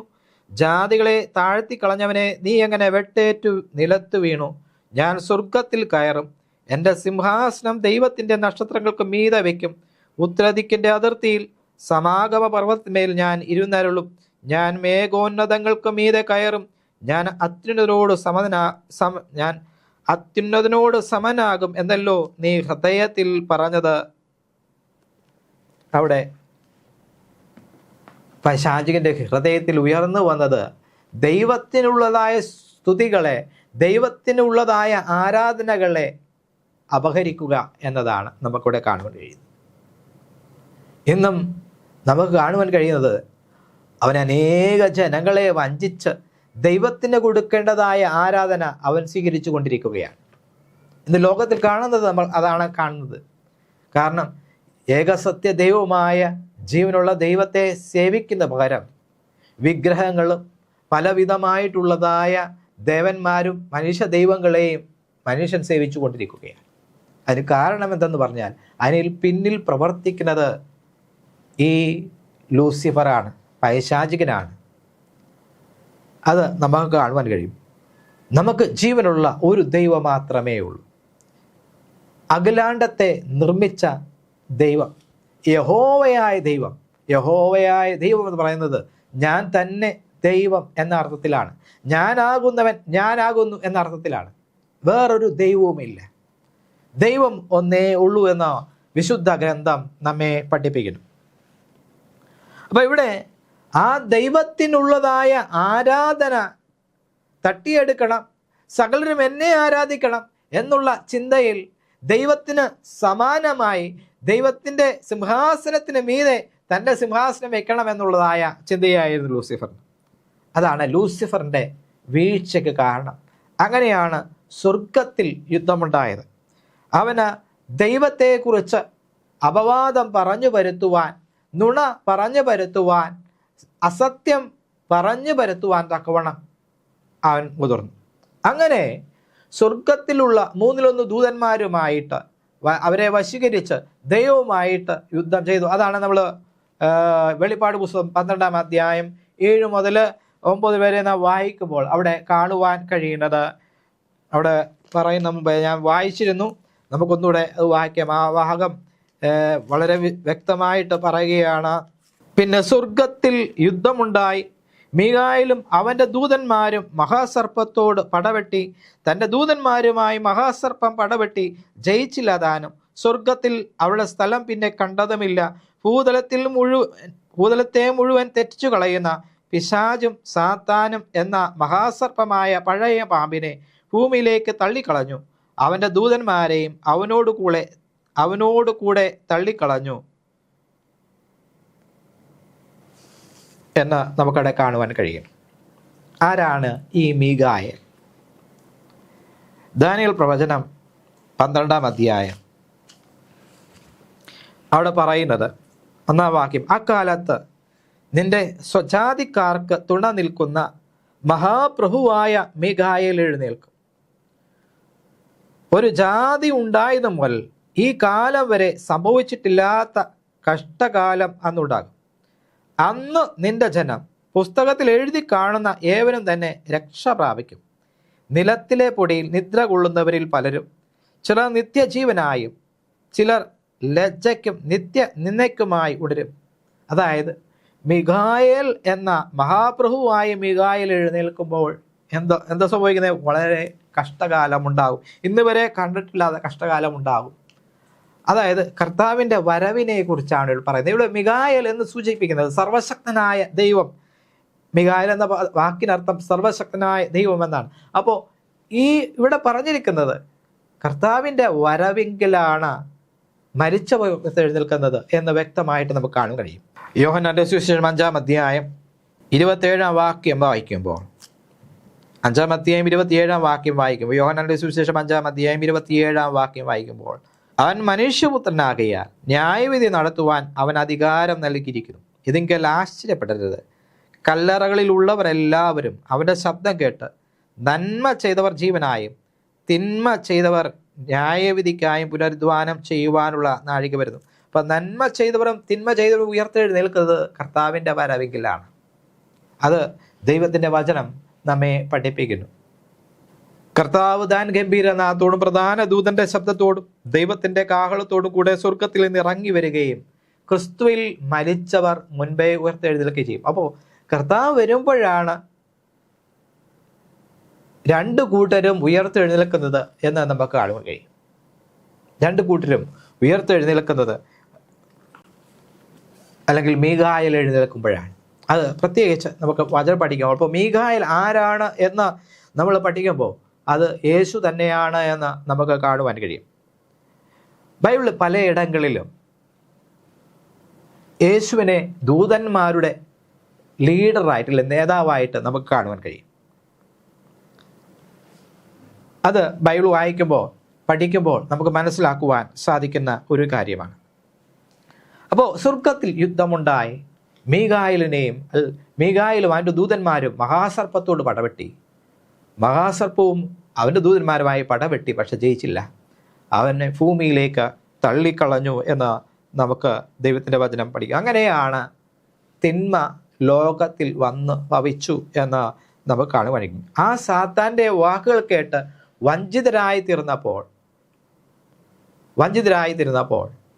മനുഷ്യൻ പാപിയായി തീർന്നു. അതിൻ്റെ അനന്തരഫലമാണ് കർത്താവായ യേശു ക്രിസ്തു എന്ന് നമുക്ക് കാണാൻ കഴിയും. ഈ സ്വർഗത്തിലെ പോരാട്ടത്തിൻ്റെ ആരംഭം എന്ന പാഠം നമ്മൾ ചൊവ്വാഴ്ചതയാണ് നമ്മൾ പഠിച്ചു. വീണ്ടും നമ്മൾ ബുധനാഴ്ചത്തെ പാഠത്തിലേക്ക് വരികയാണ്. നീ എന്നെ ആരാധിക്കുമെങ്കിൽ എന്നുള്ളതായ പാഠം. വീണ്ടും അങ്ങനെ മനുഷ്യൻ പാപിയായി തീർന്നപ്പോൾ ദൈവം മനുഷ്യന് വാഗ്ദത്തം കൊടുത്തു, സ്ത്രീയുടെ സന്തതി വരുമെന്ന്. സ്ത്രീയുടെ സന്തതി വന്ന ഈ ലോകത്തെ പിതാവുമായിട്ട് യഥാസ്ഥാനപ്പെടുത്തുമെന്ന ആ വാഗ്ദത്തം ഇവിടെ നിറവേറുകയാണ്. കർത്താവായ യേശു ക്രിസ്തു ലോകത്തിലേക്ക് വന്നു. യോർദാൻ കരയിൽ വന്ന യോഹന്നാനാൽ സ്നാനമേറ്റ കഴിഞ്ഞ ഉടനെ പരിശുദ്ധാത്മാവ് പ്രാവ് എന്ന പോലെ കർത്താവിന്മേൽ ഇറങ്ങി. പിതാവ് സ്വർഗത്തിൽ നിന്ന് ഇവൻ എൻ്റെ പ്രിയപുത്രൻ എന്ന് വെളിപ്പെടുത്തി. അതിനുശേഷം കർത്താവ് ആത്മാവ് നിറഞ്ഞവനായി മരുഭൂമിയിലേക്ക് നയിക്കപ്പെട്ടു. സാത്താനാൽ പരീക്ഷിക്കപ്പെടുവാൻ മരുഭൂമിയിലേക്ക് നയിക്കപ്പെട്ടു എന്ന് നമുക്ക് കാണുവാൻ കഴിയും. ഇവിടെ പ്രത്യേകമായി ശ്രദ്ധിക്കുകയാണെങ്കിൽ യേശുവും സാത്താനും തമ്മിലുള്ളതായ പോരാട്ടം മരുഭൂമിയിലും തുടരുകയാണ്. മത്തായിയുടെ സുവിശേഷം 4-ാം അധ്യായം 1 മുതൽ 11 വരെ വായിക്കുമ്പോൾ യേശു ക്രിസ്തുവും സാത്താനും തമ്മിലുള്ളതായ ഒരു വൻ വിവാദത്തെക്കുറിച്ച് നമുക്കവിടെ കാണുവാൻ കഴിയും. സാത്താൻ അവിടെ യേശുവിനെ പരീക്ഷിക്കുന്നത് കാണുവാൻ കഴിയും. കാരണം കർത്താവായിരുന്നപ്പോൾ പരീക്ഷിക്കുവാൻ പറ്റൂലല്ലോ. മനുഷ്യനായി വരുമ്പോൾ കർത്താവിൻ്റെ ഏറ്റവും ബലഹീനതമായ അവസ്ഥയിൽ വേണം പരീക്ഷിക്കാൻ. അങ്ങനെ വരുമ്പോൾ ചിലപ്പോൾ എന്ത് ചെയ്യും, മനുഷ്യ അവസ്ഥയിൽ ചിലപ്പോൾ വീണെന്ന് വരും. അങ്ങനെ വരികയാണെങ്കിൽ സാത്താന് കർത്താവിൻ്റെ സിംഹാസനം നേടിയെടുക്കുവാൻ സാധിക്കും. ഭൂമിയിൽ വന്നപ്പോഴും ആത്മാർത്ഥമായി സാത്താൻ പരിശ്രമിച്ചു കൊണ്ടിരുന്നത് സാത്താന് ലോകത്തെ ശരിയായ വണ്ണം ഭരിക്കുവാൻ പറ്റും. ദൈവം ശരിയായി ലോകത്തെ ഭരിക്കുന്നില്ല. ദൈവം ക്രൂരനാണ്. ദൈവം സ്വാർത്ഥ സ്വേച്ഛാധിപതിയാണ്, ഇതൊക്കെ സ്ഥാപിച്ചെടുക്കണം, ദൈവം സ്നേഹമുള്ളവനല്ല, തൻ്റെ പ്രജകളെ സ്നേഹിക്കുന്നില്ല, അവൻ്റെ ഇഷ്ടത്തിന് വേണം ഓരോരുത്തരും ജീവിക്കുവാൻ, അല്ലെങ്കിൽ അവൻ്റെ കൽപ്പനകളെ ബലമായിട്ട് നമ്മുടെ മേൽ അടിച്ചേൽപ്പിക്കുകയാണ് എന്നിങ്ങനെയുള്ളതായ കാര്യങ്ങൾ ദൂതന്മാരുടെ ഇടയിലെല്ലാം പ്രചരിപ്പിച്ചിട്ട സാത്താൻ ഇങ്ങനെ മുന്നോട്ട് പോവുകയാണ്. മറിച്ച് ദൈവമാകട്ടെ സാത്താൻ്റെ സ്വഭാവം നേരെയാകുവാണെങ്കിൽ നേരെയായിക്കോട്ടെ എന്ന് വിചാരിച്ച് സമയം കൊടുത്തുകൊണ്ടിരിക്കുകയാണ്. ഇന്ന് ജീവിക്കുന്നതായ നമുക്ക് ഓരോരുത്തർക്കും ദൈവത്തിൻ്റെ കൃപ ദൈവം നൽകിയിരിക്കുകയാണ്. ഈ കൃപയുടെ കാലം അടയുവാൻ സമയമായിക്കൊണ്ടിരിക്കുകയാണ്. ദൈവം സ്നേഹമുള്ളവനാണ്, ദൈവം ദീർഘക്ഷമയുള്ളവനാണ്. മറിച്ച് ദൈവം ദഹിപ്പിക്കുന്ന അഗ്നി കൂടെയാണ്. അതുകൂടെ നാം മനസ്സിലാക്കണം. നമുക്ക് ലഭിച്ചിരിക്കുന്നതായ ഓരോ സമയവും ദൈവം നാം നേർവഴിയിൽ കടന്നു വരുവാനുള്ളതായ സമയങ്ങളാണ് എന്ന് നാം മനസ്സിലാക്കിക്കൊണ്ട് നമ്മെ സ്നേഹിക്കുന്ന ആ ദൈവത്തിൻ്റെ സ്നേഹത്തെ, മനസ്സലിവിനെ ഓർത്തുകൊണ്ട് നാം മുന്നോട്ട് പോകണം. ദൈവത്തിൻ്റെ വചനം വായിച്ച് പ്രാർത്ഥനയുള്ളവരായി പൈശാചികൻ്റെ സകല തന്ത്രങ്ങളെയും മനസ്സിലാക്കി നാം ജീവിക്കണം. അപ്പോൾ ഇവിടെ കർത്താവ് ഈ ലോകത്തിൽ വന്നപ്പോൾ ദൈവത്തെ പോലും പരീക്ഷയിൽ വീഴ്ക്കുവാൻ തക്കവണ്ണം സാത്താൻ തുനിഞ്ഞു എന്നുള്ളതാണ് നമുക്കിവിടെ കാണുവാൻ കഴിയുന്നത്. ആദ്യമായി കർത്താവായ യേശു ക്രിസ്തു മരുഭൂമിയിലേക്ക് നയിക്കപ്പെട്ടു. 40 രാവും 40 പകലും ഉപവസിച്ചു പ്രാർത്ഥിച്ചു. വളരെ വിശന്നിരുന്നതായ സമയത്ത് സാത്താൻ അടുത്തു വന്നു. നീ ദൈവത്തിൻ്റെ പുത്രനെങ്കിൽ ഈ കല്ലിനോട് അപ്പമാകുവാൻ കൽപ്പിക്കാൻ. വീണ്ടും യേശുവിൽ സംശയം കുത്തിവെക്കുക. എന്താണെന്നറിയാമോ? നീ ദൈവപുത്രനാണ് എങ്കിൽ. കർത്താവ് ദൈവപുത്രനാണെന്ന് കർത്താവിനറിയാം. പക്ഷെ പറയുകയാണ്, നീ ദൈവപുത്രനാണ് എങ്കിൽ ഈ കല്ലിനോട് അപ്പമാവാൻ കൽപ്പിക്കുക. ചിലരെന്ത് ചെയ്യുന്നറിയാമോ? ഭയങ്കര പൊങ്കച്ചക്കാരന്മാരുണ്ട്.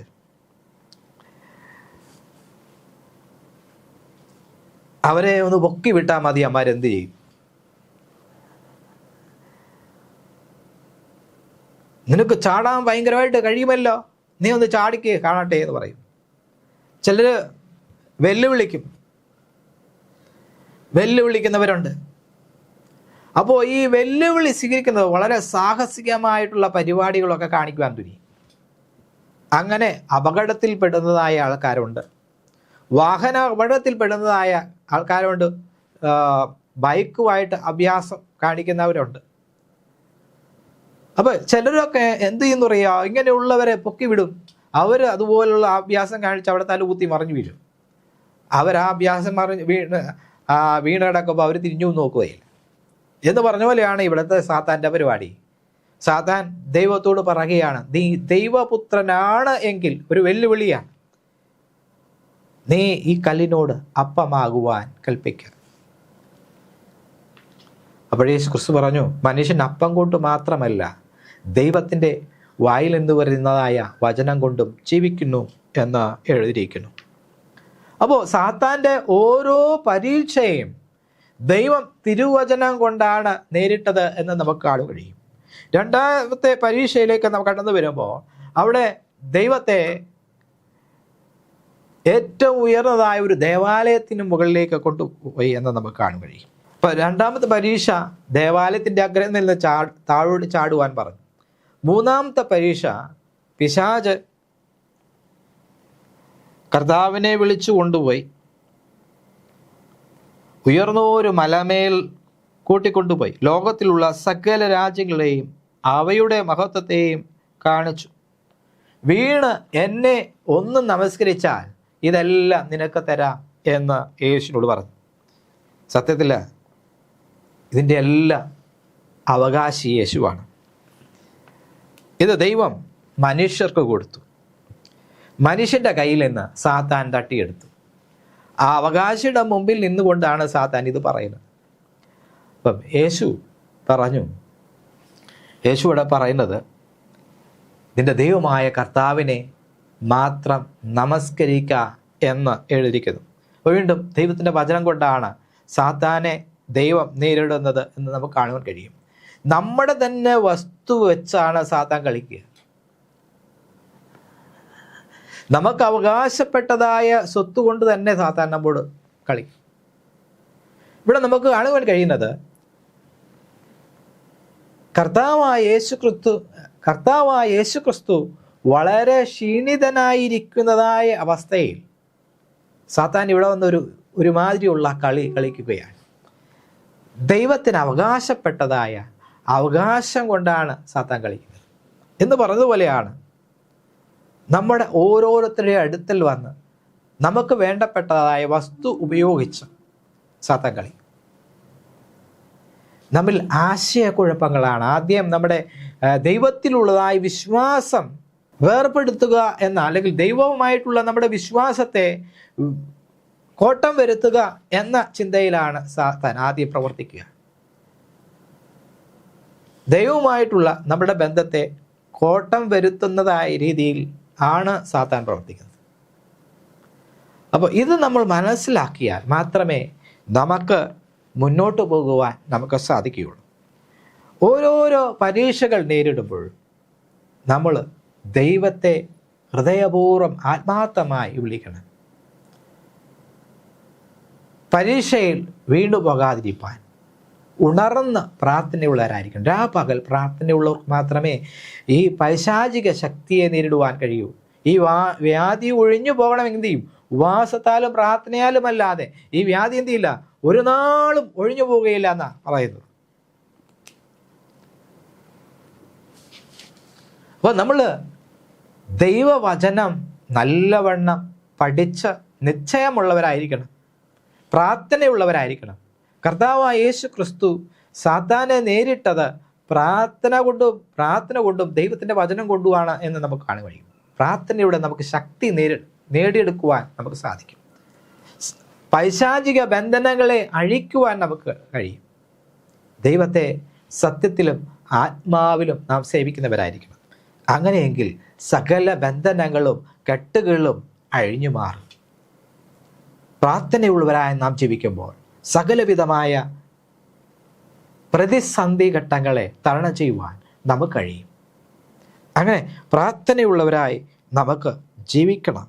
അവിടെ ദൈവത്തിൻ്റെ വചനം പറയുന്നത് നമുക്ക് പോരാട്ടമുള്ളത് ജഡരക്തങ്ങളോടല്ല, വാഴ്ചകളോടും അധികാരങ്ങളോടും ഈ അന്ധകാരത്തിൻ്റെ ലോകാധിപതികളോടും സ്വർലോകങ്ങളിലെ ദുഷ്ടാത്മ സേനയോടും അത്രേ എന്ന ഈ വാക്യം ഓർമ്മപ്പെടുത്തുകയാണ്. പ്രിയമുള്ള ദൈവമക്കളെ, ഈ ലോകത്തിൽ ദുഷ്ടൻ കൊടികുത്തി വാഴുമ്പോൾ, പ്രതികൂലങ്ങൾ നാം നേരിടുമ്പോൾ, കർത്താവായ യേശുവിൻ്റെ കരങ്ങളിൽ നമ്മെ സമർപ്പിച്ച പ്രാർത്ഥനയുള്ളവരായി ജീവിച്ചാൽ ഈ ലോകത്തിൻ്റെ അന്ധകാര ശക്തികളെ ജയിക്കുവാൻ നമുക്ക് സാധിക്കും. കോട്ടകളെ തകർക്കുവാനുള്ളതായ ശക്തി ദൈവം നമുക്ക് നൽകും. പൈശാചിക കോട്ടകളെ തകർക്കുവാൻ ദൈവം നമുക്ക് ശക്തി നൽകും എന്ന് നമുക്ക് ദൈവത്തിൻ്റെ തിരുവചനത്തിൽ നിന്ന് പഠിക്കുവാൻ കഴിയും.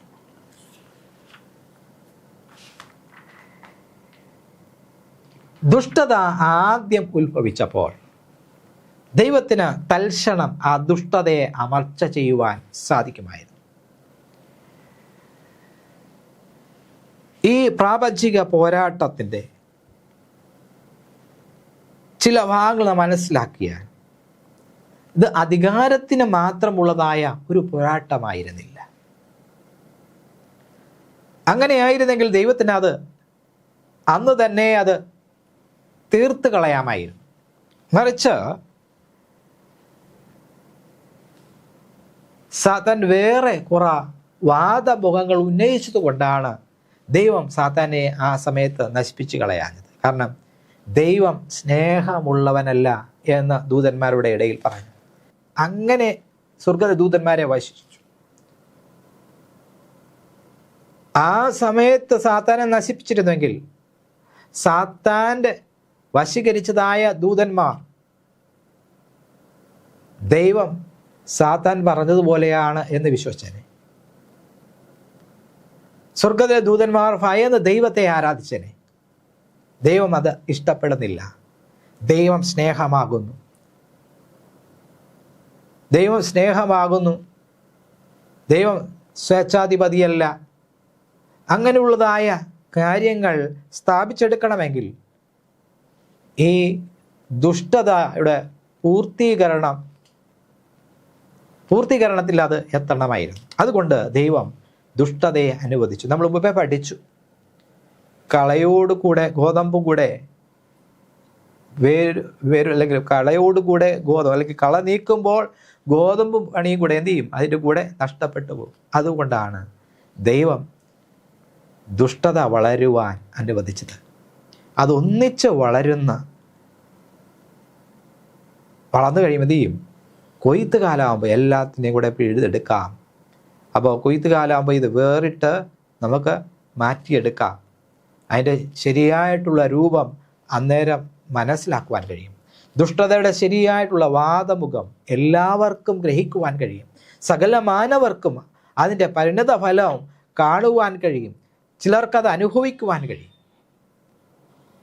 അതുകൊണ്ടാണ് ദൈവം ദുഷ്ടതയെ വളരുവാൻ അനുവദിച്ചത് എന്ന് ദൈവത്തിൻ്റെ വചനം നമ്മെ പഠിപ്പിക്കുന്നു.